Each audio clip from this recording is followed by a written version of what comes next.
নাজমুল হাসান কথা বলছিলেন। তিনি জুলাই যোদ্ধা এবং বৈষম্য বিরোধী ছাত্র আন্দোলনের সাবেক কেন্দ্রীয় সমন্বয়ক। তিনি আহতদের ক্ষতিপূরণের কথা বলছিলেন এবং আদালতও এরকম বলেছে যে জুলাই শহীদদের পরিবারকে মানে এই ক্ষতিপূরণের প্রক্রিয়া বা এটা নিয়ে এটা তো এখন আসলে সময়ের দাবিও। এটা আমরা যেরকম আশা করেছিলাম আসলে সেরকম হয়নি, কোনো না কোনো কারণে একটা ঝামেলা হয়েছে। আমরা চাচ্ছিলাম যে সবাই ক্ষতিপূরণ পাক, ঠিকমতো পাক, কিন্তু কোনো না কোনো জায়গায় একটা গ্যাপ রয়েছে, একটা ঝামেলা হয়েছে এবং অনেকের খোঁজখবর নেওয়া হচ্ছে না, এই অভিযোগ রয়েছে নিঃসন্দেহে।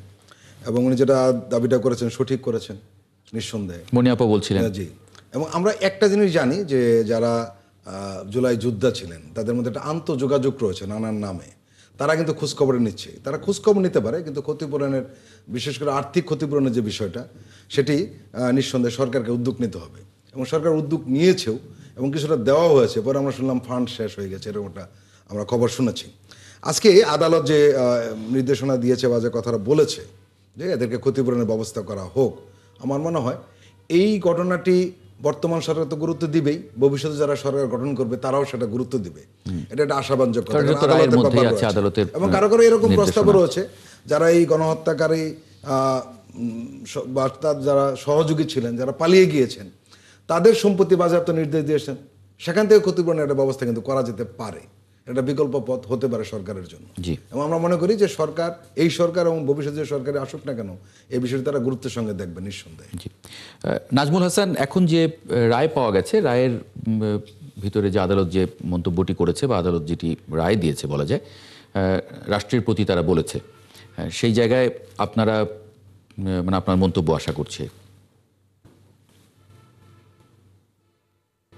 জি দেখুন, আজকে যে রায়ের মধ্যে থেকে যেখানে উল্লেখ করা হচ্ছে যে আহত বা শহীদ পরিবারকে তাদেরকে আর্থিক সহযোগিতা করার বিষয়, এটা নিঃসন্দেহে ভালো একটা বিষয়। তবে একইভাবে আমরা সন্দেহ বা সংশয়ের জায়গা তৈরি হয় এই জায়গাতে যে আমাদের শহীদের রক্তের বিনিময়ে যে সরকার বর্তমানে ক্ষমতায় রয়েছে, সেই অন্তর্বর্তীকালীন সরকার একটা জুলাই স্মৃতি ফাউন্ডেশন গঠন করেছিল, যেটা আসলে কোনো ফাংশন ওইভাবে হচ্ছে না। সেক্ষেত্রে উদ্যোগ তো অনেক কিছু হয়ে থাকে, কিন্তু বাস্তবতা আমরা ভিন্ন দেখতে পাই। এটা অবশ্যই ভালো একটা ইনিশিয়েটিভ হিসেবে আমি মনে করি। তবে পাশাপাশি যে কথা আমি প্রথমে বলতে চেয়েছিলাম যে দেখুন, এই যে একজন শেখ হাসিনা যাকে দৈত্য দানব বা সাইকোপ্যাথ তৈরি করা হয়েছে, তার যারা সহযোগী তারা কিন্তু এখনো বিচারের প্রক্রিয়া আসে নাই। এই 2014 সালে একটা ভোটার বিহীন নির্বাচন হয়েছে, 2018 সালে ভোট ডাকাতি নির্বাচন, 2024 সালে ডামি নির্বাচন, বিএনপি, জামাত বা অন্যান্য বড় রাজনৈতিক দলগুলো অংশগ্রহণ করে নাই। কিন্তু এই নির্বাচনগুলোতে যে প্রত্যক্ষ এবং পরোক্ষভাবে সহযোগিতা করেছে, সেই জাতীয় পার্টি আছে কোথায়? আমি বৈষম্য বিরোধী ছাত্র আন্দোলনের কেন্দ্রীয় সমন্বয়ক ছিলাম। যখন আমরা প্রোগ্রাম করেছি, বাংলা ব্লকেট দিয়েছিলাম, কমপ্লিট শাটডাউন হয়েছে বা শহীদ আবু সাইদ শহীদ হয়েছে, তখনও কিন্তু জাতীয় পার্টি আওয়ামী লীগের সাথে সংসদে বসেছিল। সুতরাং আমরা আজকে দেখতে পাই হাসানুল ইনু বা রাশেদ খান মেনুরা জালে কিন্তু বাংলাদেশের গণতন্ত্রকে যারা হত্যা করেছে, শেখ হাসিনাকে যারা দৈত্য দানব হয়ে বানিয়েছে, যাদের রাজনৈতিক প্রভু হচ্ছে ভারত, সেই জাতীয় পার্টির বিরুদ্ধে অন্তর্বর্তীকালীন সরকার কি ব্যবস্থা নিয়েছে? বা জিএম কাদের আজকে প্রশ্ন করছে যে জাতীয় পার্টিকে যদি ভোটের মধ্যে না আসা হয় তারা ভোট দিতে দেবে না। এই যে আস্ফালন, আমরা মনে করি আমাদের গণঅভ্যুত্থানের সাথে প্রতারণার সামিল। কেন জানি আমি মনে করি যে বিদেশি প্রভুদেরকে খুশি করার জন্য জাতীয় পার্টি, জিএম কাদের বা আরো যারা আছে, যারা শেখ হাসিনাকে দৈত্য দানব বানিয়েছে, তাদের প্রতি তারা বিভিন্ন জায়গায় দেখতে পেয়েছে। নাজমুল হাসান, একটা প্রশ্ন রয়েছে, জাতীয় পার্টির প্রসঙ্গ উঠিয়েছেন। আপনি ঠিকই বলেছেন, জাতীয় পার্টি ছিল আওয়ামী লীগের দোসর এবং তাদেরকে ক্ষমতায় টিকিয়ে রাখার জন্য দীর্ঘদিন তারা সার্ভিস দিয়েছে। এবং এটা আমাদের কাছে স্পষ্ট, এই দলটি বাংলাদেশের কোনো দল নয়, এটা ভারতের সৃষ্ট একটি দল। এবং যে কারণে জিএম কাদের ঢাকা এসে, দিল্লি থেকে ঢাকা এসে বলেন যে ভারতের সঙ্গে আমার কি আলাপ হয়েছে সেটা তাদের কাছ থেকে অনুমতি নিয়ে বলতে হবে, নতুবা বলতে পারবো না। আমার প্রশ্ন হলো যে কোনো রাজনৈতিক দল জাতীয় পার্টিকে আশ্রয় প্রশ্রয় দিতে চায়, তাদেরকে পুনর্বাসন করতে চায়, এটা কেন হচ্ছে? কারণ এরা তো যারা করতে চায় বা যারা তাদের প্রতি সফট একটা মানসিকতা দেখাচ্ছে, তারা সবাই কিন্তু ফ্যাসিস্ট বিরোধী শক্তি বা রাজনৈতিক দল। এটা কেন ঘটলো আপনার কি মনে হয়? দেখুন, আমরা যেটা সবসময় বলি যে আগামী ফেব্রুয়ারিতে ত্রয়োদশ জাতীয় সংসদ নির্বাচন হবে। এবার আমরা যারা ফেসিবাদ বিরোধী লড়াই সংগ্রামের বন্ধু সাথী দেখেছি, তারা ভোটের ক্যালকুলেশন করতে গিয়ে বিদেশি রাষ্ট্রকে খুশি করার জন্য জাতীয় পার্টির প্রতি সব দেখাচ্ছে। ইভেন যে আওয়ামী লীগ গত 1.5 যুগ ধরে বিএনপির কণ্ঠ রোধ করেছিল, গণতান্ত্রিক আন্দোলন সংগ্রামকে বাধাগ্রস্ত করেছে, বাংলাদেশ থেকে গণতন্ত্রকে নির্বাসিত করেছে, সেই বিএনপিও বিভিন্ন জায়গায় আমরা দেখতে পাই আওয়ামী লীগের প্রতি সফট কর্নার দেখাচ্ছে। এটা মনে করে আমাদের এই যে অভ্যুত্থান হয়েছে সেই অভ্যুত্থানকে গলাটি হত্যা করা। আপনাকে আমি একটা এক্সাম্পল দিই, গত 29শে আগস্ট আমরা জাতীয় পার্টির কার্যক্রম নিষিদ্ধ, ফেসিবাদ বিধি, ফেসিবাদের সাথে যারা জড়িত ছিল সেই জাতীয় পার্টি সবার আমরা বিচার দাবি করেছিলাম। সেই বিচারের প্রোগ্রামে আমি ছিলাম, সেখানে আমাদের উপর হামলা, সেনাবাহিনী হামলা করেছে, পুলিশ হামলা করেছে, সেখানে ডাকসুর সাবেক ভিপি গণ অধিকার সভাপতি নুরুল হক নূরকে হামলা করেছে। আমি 1 মাস চিকিৎসা দিচ্ছিলাম। এমন একটা বাংলাদেশ 5 আগস্ট হয়েছে যেখানে পুলিশের বিরুদ্ধে ন্যূনতম একটা অভিযোগ আসলে তাকে এসআই থেকে শুরু করে এসপি, ডিআইজি তাদের বিরুদ্ধে ব্যবস্থা নেওয়া হয়েছে। কিন্তু আমরা গণ অভ্যুত্থানের শক্তি, আমি কেন্দ্রীয় সমন্বয়ক ছিলাম বা ডাকসুর ভিপি নুরুল হক নূর, তাদের উপর হামলা করে রাষ্ট্র বিবৃতি দেয় যে কঠোর ভাষা নিন্দা জানায়। আমরা বুঝি না আসলে রাষ্ট্র কে চালায়। একদিকে সরকার প্রধান বিবৃতি দেয়, উপদেষ্টারা আমাদের দেখতে আসে, কাউকে সিঙ্গাপুরে পাঠায়, আমাদেরকে ঢাকা মেডিকেলে চিকিৎসা দেয়, অন্যদিকে আইএসপি থেকে বিবৃতি দেয়। এটা একটা মুভ হয়েছে যেখানে আমাদের উপর হামলা করেছে, স্টিল এখন পর্যন্ত পুলিশের একটা কনস্টেবল বা সেনাবাহিনীর একটা সিপাহি তাদের বিরুদ্ধে কিন্তু ব্যবস্থা নেওয়া হয় না।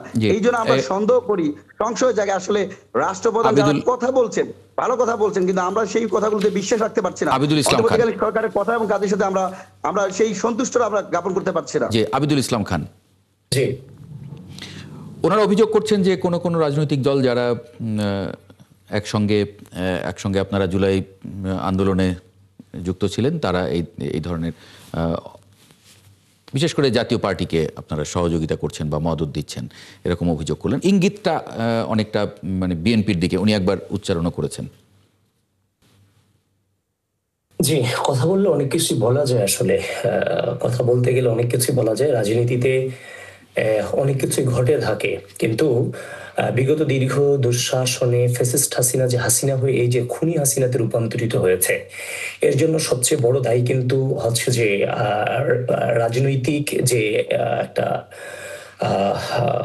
ঐক্যবদ্ধতা ছিল, যারা মজলুম ছিল এই রাষ্ট্রে, মজলুমদের মধ্যে যে বিভক্তি সৃষ্টি করতে পেরেছিল বিভিন্ন বয়ান দিয়ে, সেই বয়ানগুলো দিয়ে বিভক্তি সৃষ্টি করার মধ্য দিয়েই কিন্তু বিএনপির উপর নির্যাতনের স্ট্রিম রোলার চালিয়েছে। আর বাকিদেরকে বলেছে যে তোমরা যাই করো না কেন, বিএনপির পরিণতি যদি এরকম হয় তাহলে বাকিদের পরিণতি এরকমই হবে।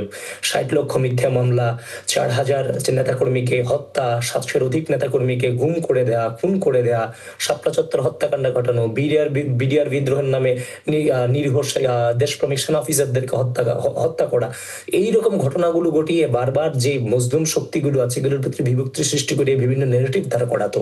তা আপনি যে বয়ানগুলো বলছেন, বয়ানগুলো ওই নেগেটিভিটি কিছুটা অংশ। দেখেন, আমরা এই যে প্রজন্মটা, এই প্রজন্ম যারা এই লড়াই সংগ্রাম করেছে, আমরা সত্যিকার অর্থে জন্মের পরে বাংলাদেশে কখনো আমরা সুশাসন দেখিনি, আমরা ভোটাধিকার প্রয়োগ করতে পারিনি, মানবাধিকার আমরা দেখিনি।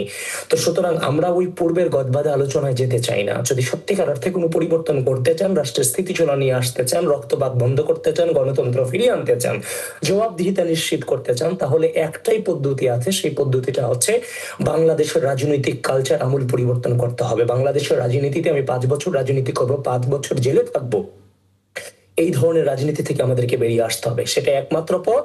রাজনীতিবিদদের হাতে রাজনীতিবিদদের নিরাপত্তা নিশ্চিত করতে হবে। আজকে রাজনীতিবিদদের হাতে রাজনীতিবিদ্যা নিরাপদ না বলেই এই প্রভাবটা তৃণমূল পর্যন্ত পড়েছে, যার ফলশ্রুতিতে একটা গৃহযুদ্ধ হচ্ছে যে একটা গৃহযুদ্ধ, খুনাখুনি, হিংসে, বিদ্বেষ এগুলো ছড়িয়ে পড়েছে তৃণমূল পর্যন্ত। সুতরাং রাজনীতিবিদদের হাতে রাজনীতিবিদরা যেদিন নিরাপদ থাকবে, রাজনীতিবিদদের হাতে রাজনীতিবিদরা যেদিন নিরাপদ থাকবে, সেদিন একটা স্থিতিশীল গণতান্ত্রিক বাংলাদেশে আমরা পৌঁছাতে পারবো। সুতরাং সবকিছুর সমাধান আবিদুল ইসলাম খান, আপনার কাছে সর্দার ফরিদের একটা প্রশ্ন আছে। আবিদ, আপনাদের যে চিন্তা এবং আপনাদের যে রাজনৈতিক নেরেটিভ আমরা লক্ষ্য করছি যে মূল দলের সঙ্গে মিলছে না অনেক সময়। শুধু বিএনপির সঙ্গে ছাত্র দলের আপনাদের মতো যারা তরুণ রয়েছেন, যারা মাঠের যোদ্ধা ছিলেন, চিন্তা চেতনা পড়াশোনার দিক থেকে আপনারা একটু প্রাগ্রসর, মিলছে না। শুধু আপনাদের দলের নয়, আরও অন্যান্য দলের হয়েছে। আপনাদের নেগেটিভটা স্পষ্ট এবং সবাই বুঝতে পারে। আপনাদের হিসাব নিকাশটা প্রো কান্ট্রি এবং ফেসিস্টের বিরুদ্ধে, আপনাদের কোনো দ্বিধাদ্বন্দ্ব আমরা লক্ষ্য করি না কখনোই। কিন্তু আমরা পুরনো রাজনৈতিক নেতা যারা রয়েছেন তাদের মধ্যে আমরা দ্বিধাদ্বন্দ্ব দেখি, একটু চালাকি দেখি, একটু কৌশলের নামে নীতি বিসর্জন দেখি। এটা কেন হচ্ছে? এ থেকে বেরিয়ে আসার কি কোনো উপায় নেই? দেখেন, আপনি বলেছেন যে আমাদের কথা স্পষ্ট, মূলদলের সাথে অনেকটা মিলে না। দেখেন, আমি ব্যক্তি আবিদকে আপনারা কতটুকু দেখেছেন আমি জানি না, কিংবা কতটুকু হচ্ছে যে আমার সম্পর্কে আপনাদের পর্যন্ত আমি পৌঁছাতে পেরেছি সেটাও আমি জানি না। আমার হচ্ছে যে পারিবারিক জীবনে আমার কোনো রাজনীতিবিদদের কাছ থেকে, পারিবারিক কোনো রাজনীতিবিদদের কাছ থেকে আমি রাজনীতিটা শিখিনি। আমার ব্যাকগ্রাউন্ডে কোনো রাজনীতিবিদ ছিল না। সুতরাং আমি যে আদর্শটাকে ধারণ করে আজকে এই পথটাকে বেছে নিয়েছিলাম, 2016 সালে বিশ্ববিদ্যালয়ে ভর্তি হওয়ার পরে ফ্যাসিস্ট হাসিনাকে হাসিনা বলার সক্ষমতা জাতীয়তাবাদী ছাত্রদল কিংবা জাতীয়তাবাদী শক্তি ছাড়া কারো পক্ষে সম্ভব ছিল না। আমি সেই পথটাকে বেছে নিয়ে আজকের আবিদ যে আপনাদের সামনে কথা বলছি, আমি কিন্তু সেই সংগঠনকে ধারণ করেই কিন্তু আজকে আবিদ হয়েছে। তো সুতরাং আপনাদের দৃষ্টিকোণ থেকে অনেক কিছু পরিলক্ষিত হলো, আমার দৃষ্টিকোণ থেকে আমি এই সংগঠনকে ধারণ করেই কিন্তু আজকে এই পর্যায়ে এসেছি এবং আমার কাছে তেমন কিছু মনে হচ্ছে না। তবে হ্যাঁ, অনলাইন প্রোপাগান্ডাটা 5 আগস্ট পরবর্তী সময়ে হাসিনা ছিল, হাসিনাকে সরানোটা গুরুত্বপূর্ণ, হাসিনাকে সরানো হয়েছে। কিন্তু 5 আগস্ট পরবর্তী সময় যারা মজলুম ছিল, মজলুমের মধ্য থেকে একটা অংশ জুলুমকারী হয়ে গেছে, যে হাসিনা চলে গেছে আরেকটা পার্টিকে জোর করে হাসিনা বানানোর অপচেষ্টা করা হচ্ছে।